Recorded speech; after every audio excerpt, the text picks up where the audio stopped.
Talentos Argos estamos convencidos de que el buen relacionamiento con nuestros diferentes grupos de interés es la clave para tener relaciones duraderas, de mutuo beneficio, que contribuyan al crecimiento de nuestro negocio y nos permitan hacer realidad el propósito de construir sueños que transforman vidas. Ustedes, como proveedores de nuestra compañía, son unos de esos grupos relevantes con quienes, además de establecer negocios, consideramos importante compartir prácticas y buenas experiencias de ambos lados, para que juntos podamos crecer y afrontar los diferentes retos que nos presentan los contextos cada vez más cambiantes. En esta charla queremos contarles algunas de las prácticas y herramientas que usamos en la identificación de nuestros grupos de interés, específicamente con nuestras comunidades de influencia. Lo primero que uno se pregunta es ¿por qué relacionarse con las comunidades vecinas? Pregunta para la cual surgen diversas respuestas, generadas principalmente de las experiencias vividas en diferentes tipos de industria. Una primera respuesta es porque esos vecinos, dependiendo de la relación que tengan con la empresa, generan comentarios positivos o negativos de la misma que pueden influir en la reputación de la compañía. Y todos sabemos lo que una mala reputación puede generar en el desempeño de una organización. Las mismas comunidades pueden impulsar medidas que afecten de alguna manera la organización. Por ejemplo, prohibiciones de tránsito por algunas vías o restricciones para operar en ciertos horarios. Estas medidas en determinado momento podrían implicar aumentos de costos en la producción. En casos extremos, las mismas comunidades pueden utilizar vías de hecho para exigir a las empresas algunos aportes o modificaciones en sus formas de relacionarse o de producir, o incluso ni siquiera para solicitar cambios de las empresas, sino de los gobiernos, pero sus actuaciones perjudican a las empresas.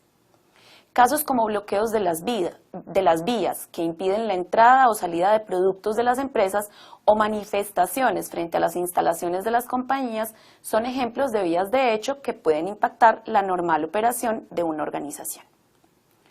Asimismo, una buena relación con las comunidades puede facilitar los procesos de innovación, cambio, expansiones o reducciones de las compañías. Pero ¿y quién es la comunidad? La comunidad son vecinos, organizaciones sociales, autoridades civiles, autoridades eclesiásticas, medios de comunicación, compradores, competidores, clientes. En resumen, son todos aquellos actores o grupos de actores con los cuales se relaciona una compañía en los territorios donde tiene presencia. Esto dependerá en gran medida del tipo de negocio que desarrolle la empresa y por ende de los efectos o impactos que genere la misma. Una empresa de servicios tendrá probablemente como vecinos otros empresarios con los cuales comparte un piso de oficinas y a los que no ve con mucha frecuencia. Sin embargo, cuando va a prestar sus servicios a otras compañías que sí tienen como vecinos comunidades que habitan el mismo territorio de su cliente, los empleados que destine para el trabajo particular deberán respetar unos códigos de conducta que aseguren el buen relacionamiento de sus clientes en los territorios donde tiene presencia. Por otro lado, una empresa pecuaria, agroindustrial o minera seguramente sí tendrá como vecinos comunidades con las cuales debe convivir a diario, haciendo que eso, vivir con los otros, sea una experiencia que represente ganancias para ambos y no pérdidas para alguno de los dos o incluso para ambos. Pero cuando se habla de actores, ¿a qué se refiere? Este es un término que se utiliza mucho cuando se habla de grupos de interés. Un actor entonces es una persona o una organización que puede afectar o verse afectado por la presencia de una compañía. Se dice que un actor puede afectar una compañía porque, como decíamos anteriormente, con sus acciones puede facilitar o entorpecer el normal desempeño de la misma, a través de movilizaciones, comentarios de apoyo o comentarios de desaprobación.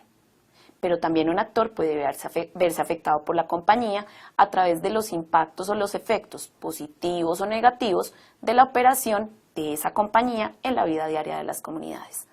Temas como el ruido, el polvo, la generación de empleo o el consumo de bienes y servicios son ejemplos de cómo afecta una compañía la vida diaria de una comunidad, tanto de forma positiva como de forma negativa.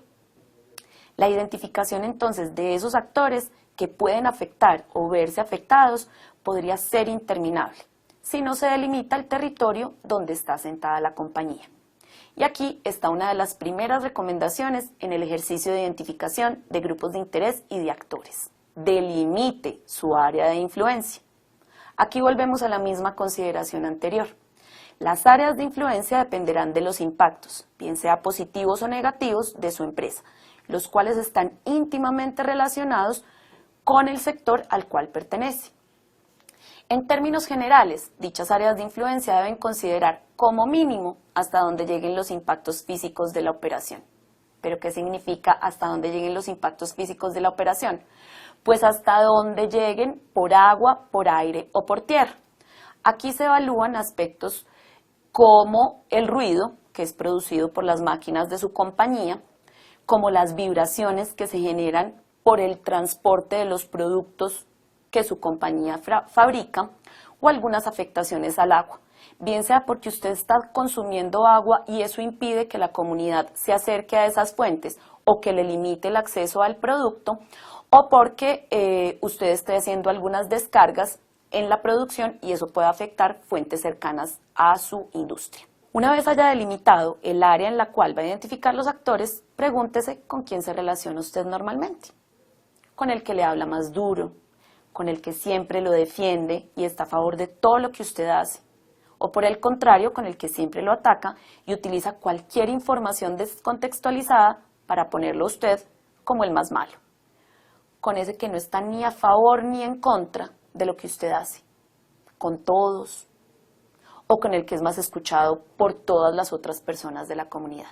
Dependiendo de su forma de ser, del estilo de la organización a la que usted representa, podría orientarse por tomar la decisión de relacionarse a partir de la premisa que le parezca más apropiada y más cercana a lo que usted representa. Sin embargo, hay herramientas que le ayudan a que esa decisión sea lo más subjetivo posible y lo más rentable para su organización. Relacionarse con todos es imposible, pues los recursos, entendidos los recursos como personas, tiempo y dinero, son limitados. Entonces, ¿con quién relacionarse? Lo primero es identificar quiénes son esos potenciales actores, grupos de interés, y para ello puede hacerse preguntas que le orientarán en la construcción inicial del gran listado que seguramente después le va a salir. ¿Cuáles son las personas u organizaciones con los que ya se relaciona e interactúa, bien sea porque se encuentran próximas a la operación que usted tiene o porque tiene con ellos una relación desde hace tiempo? ¿Cuáles son los grupos de interés que con sus acciones pueden impulsar o entorpecer el normal desempeño de su compañía? ¿Qué grupos de interés representan los intereses de otras personas o de otras asociaciones de esa comunidad? ¿Cuáles son los grupos de interés que, si bien no comparten el mismo territorio de su operación, sí podrían tener influencia en él?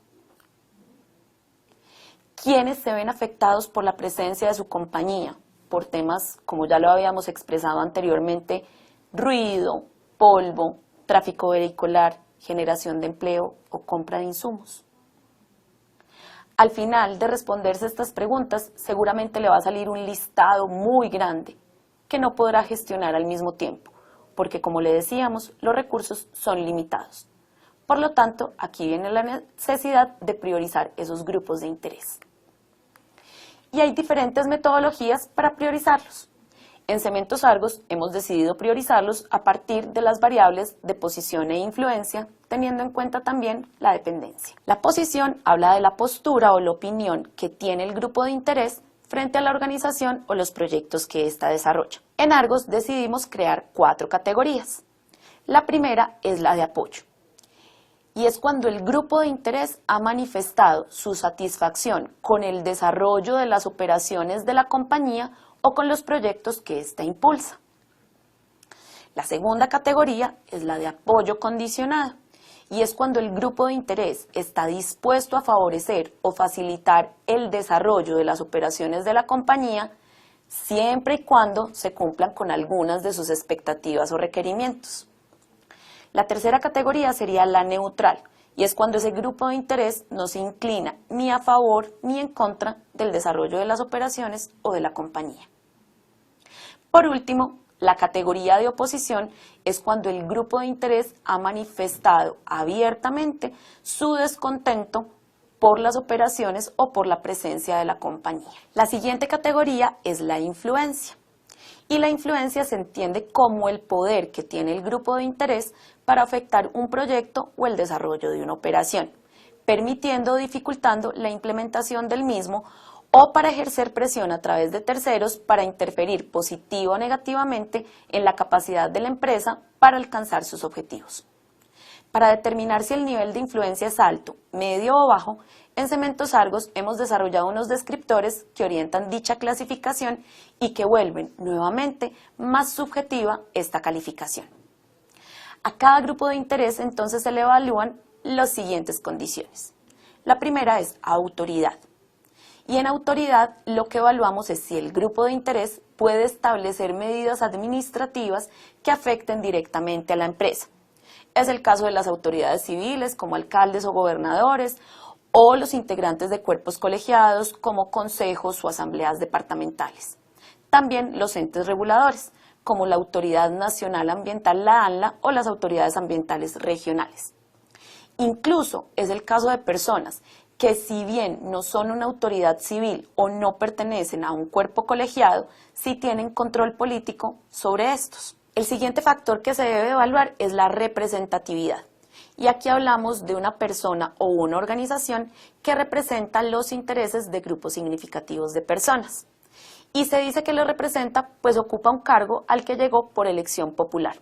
Aquí vuelven y aparecen entonces alcaldes, gobernadores, concejales, diputados, pero también, por ejemplo, miembros de juntas de acción comunal. También una persona representa a otros cuando es un líder reconocido por la comunidad o cuando hace parte de una estructura cultural, como por ejemplo un líder campesino, o incluso pastores o curas.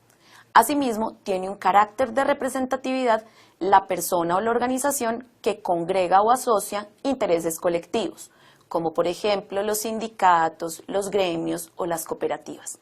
Es importante aclarar que no solamente porque haga parte de estas organizaciones tiene representatividad.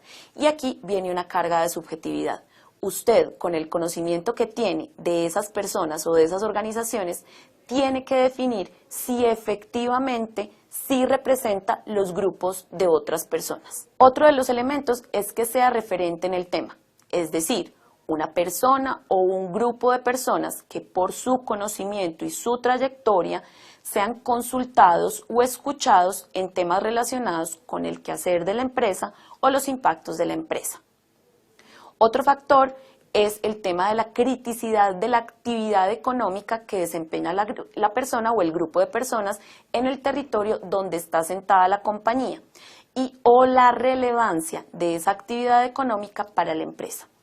Por ejemplo, cuando estamos en algún territorio donde la compañía demanda mucho los servicios del transporte y esta es una actividad que mueve la economía local de ese territorio, aquí diríamos que sí tiene criticidad esa actividad económica. Por último, se define si el grupo de interés, persona u organización, tiene la capacidad para establecer corrientes de opinión que pudieran afectar o influir de manera positiva o negativa la reputación y las operaciones de la empresa.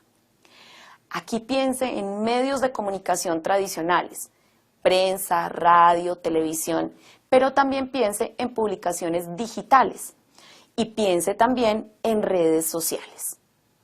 ¿Cuál es el reconocimiento que tiene la persona que está en una red social que pudiera generar una corriente de opinión, bien sea a favor o en contra de la compañía? Hasta aquí son las categorías de influencia, pero como decíamos al principio, también se evalúa la dependencia, y la dependencia entendida como la necesidad que tiene ese grupo de interés hacia mi compañía. La primera pregunta es si el grupo de interés depende directamente de la empresa en términos económicos. Y uno, ¿cómo podría responder de manera positiva a esta pregunta? Si de la empresa se derivan los salarios o los ingresos por efecto de las compras de los bienes o servicios que hace la empresa a los negocios locales. La siguiente pregunta es, aunque el grupo de interés no reciba los ingresos de manera directa, es decir, no dependa de los salarios o de las compras directas que hace la empresa a los negocios locales, si los mismos sí son generados por encadenamientos productivos que obedecen a la presencia de la compañía en el territorio. ¿Qué puede suceder aquí? Es el caso de los hoteles, de las servitecas, de los restaurantes, a los que si bien la empresa no les compra directamente los bienes o servicios, sí lo hace a través de sus proveedores o contratistas. ¿Qué pasaría entonces si la empresa deja de existir en ese territorio? También sus proveedores o contratistas podrían salir del mismo. Los hoteles, los restaurantes dejarían de hacer esas ventas. La tercera pregunta es si el grupo de interés accede a bienes o servicios sociales, como la educación, la salud, la vivienda, los servicios públicos de agua o de energía, por las inversiones sociales que hace la compañía. Por ejemplo, cuando el agua es suministrada por la compañía o cuando la compañía paga el funcionamiento y el mantenimiento del colegio que está en la zona. Por último, debemos evaluar cuál es la probabilidad de que la vida y la salud física y mental del grupo de interés se vea afectado por los impactos derivados de las actividades de la operación. Dependiendo de la calificación de las anteriores variables, cada grupo de interés se ubicará en un cuadrante, que al final le dará un nivel de prioridad para su atención. Nuevamente remitiéndonos a la metodología adaptada y ajustada por Cementos Argos, dicha priorización está dada por niveles de urgencia, importancia, nivel medio o baja prioridad. En el cuadrante superior derecho se ubican los grupos de interés que tienen una posición negativa hacia la compañía, es decir, que están en oposición y que son altamente influyentes. De los mismos se dice que deben ser gestionados con un nivel de urgencia, pues sus actuaciones podrían poner en riesgo a la compañía porque tienen la capacidad de movilizar y de influir en otros. Por lo mismo, representan una amenaza. En el cuadrante inferior derecho se ubican los grupos de interés que tienen una posición positiva hacia la compañía, es decir, que la apoyan y que son altamente influyentes. Al igual que los del cuadrante superior, estos se deben gestionar de manera prioritaria, pues representan una oportunidad para la compañía y podrían convertirse en el contrapeso de los opositores. En el superior izquierdo se ubican los grupos de interés que están en oposición a la compañía, pero que cuentan con muy poca influencia. Si bien estos no tienen la capacidad de influir o movilizar a otros actores en contra de la compañía, es muy importante ponerles atención y revisar los argumentos que tienen, pues son esta clase de grupos de interés los que encuentran en la voz de los más poderosos los argumentos para ir en contra de una empresa. Tienen un nivel medio de atención, pero se tienen que tener en cuenta. Por último, en el cuadrante inferior izquierdo están los grupos de interés que apoyan la compañía y tienen baja influencia. La prioridad en su atención es baja. La decisión adoptada por Cementos Argos entonces es atender de manera prioritaria los grupos ubicados en los extremos derechos del cuadro, tanto los que representan una amenaza como los que representan una oportunidad. Y en un segundo nivel atendemos los ubicados en el extremo superior izquierdo. Ya con los grupos de interés priorizados, bien sea porque son una amenaza, tienen una alta influencia y una oposición a la compañía, o porque son una oportunidad, tienen alta influencia y postura favorable para la compañía, o con los que tienen una relevancia media, porque son opositores, pero tienen una baja influencia, es necesario determinar cómo los está impactando usted y qué medidas tiene para mitigar los impactos negativos o para potenciar los positivos. Pero ¿qué tipos de impactos puede tener? Esto depende, como ya lo habíamos hablado anteriormente, del sector al que pertenezca su empresa. Con los elementos anteriores, grupos de interés identificados y priorizados, establezca un plan de trabajo que oriente su relación con cada uno de ellos, para lo cual debe tener en cuenta cuáles son los objetivos de su negocio y en cuáles de ellos podría influir de manera positiva el grupo de interés priorizado. Cuáles son los impactos generados por su compañía en esos grupos de interés y cuáles son las medidas para mitigar los negativos o para potenciar los positivos. ¿Qué caracteriza sus grupos de interés y cuáles son sus principales movilizadores, no solamente en torno de la compañía, sino en términos generales? ¿Cuáles son las peticiones, quejas o reclamos del grupo de interés hacia su compañía? Como lo decíamos al inicio, estos son algunos elementos que a nosotros en Cementos Argos nos han ayudado a identificar y a priorizar nuestros grupos de interés a nivel local. Aquellos que calificamos en la categoría de comunidades y sin los cuales desarrollar de manera exitosa nuestras labores diarias sería muy complejo, pues somos parte de una comunidad y debemos garantizar interactuar con ella de la mejor manera posible para todos.